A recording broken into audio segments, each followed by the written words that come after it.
Té vostè la paraula. Bon dia. Salutacions al públic que ens acompanya i salutacions i estima, sobretot, a tants bomberes i bombers forestals que he tingut la sort d'acompanyar en la seva lluita i dels que tant hem après els que hem estat amb ells.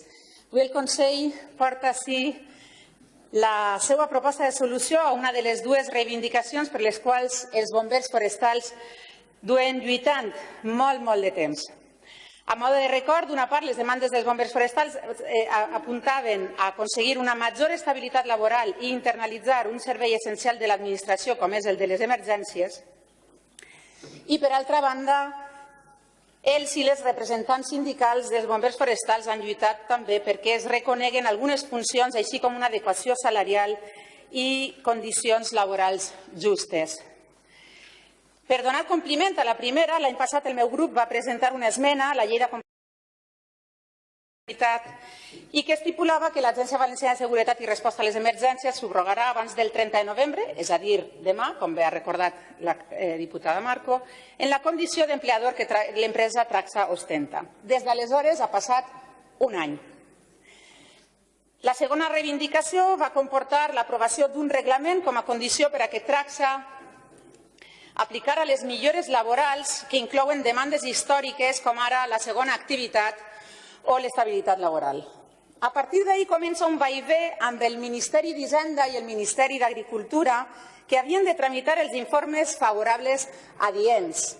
Malgrat les expectatives creades i després de llargues setmanes, el Ministeri d'Hisenda va emetre l'estiu passat un informe desfavorable a l'adequació salarial, la qual cosa va bloquejar la solució a la primera de les reivindicacions i comportava el fre a la segona, donat que, i és molt comprensible, la major part dels bombers forestals donava prioritat a la millora de les condicions laborals abans que a l'entrada en l'administració baix la figura de personal laboral a extingir.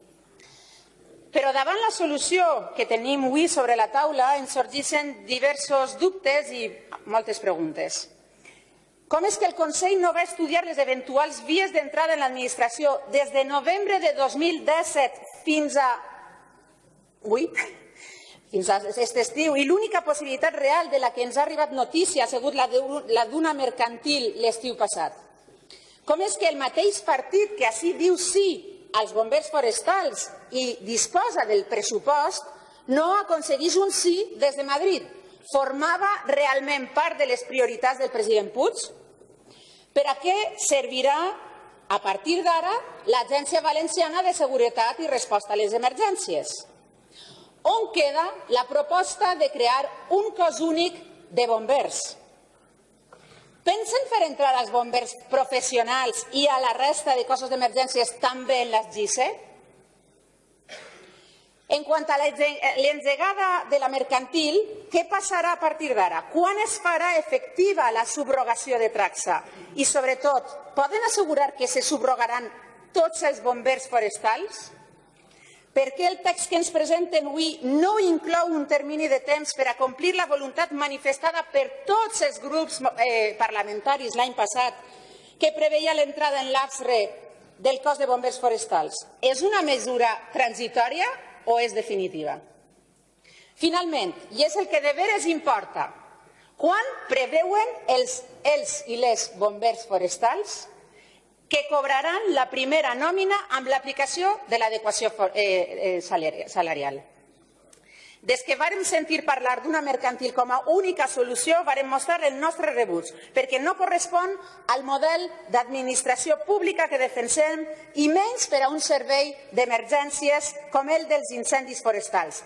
Però no anem a bloquejar un acord que pretén millorar la vida d'aquest cos tan necessitat.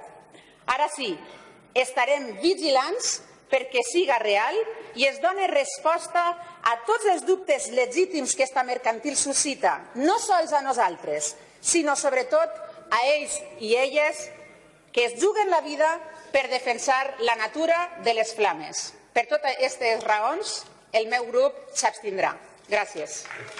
Moltes gràcies, senyoria. Senyories.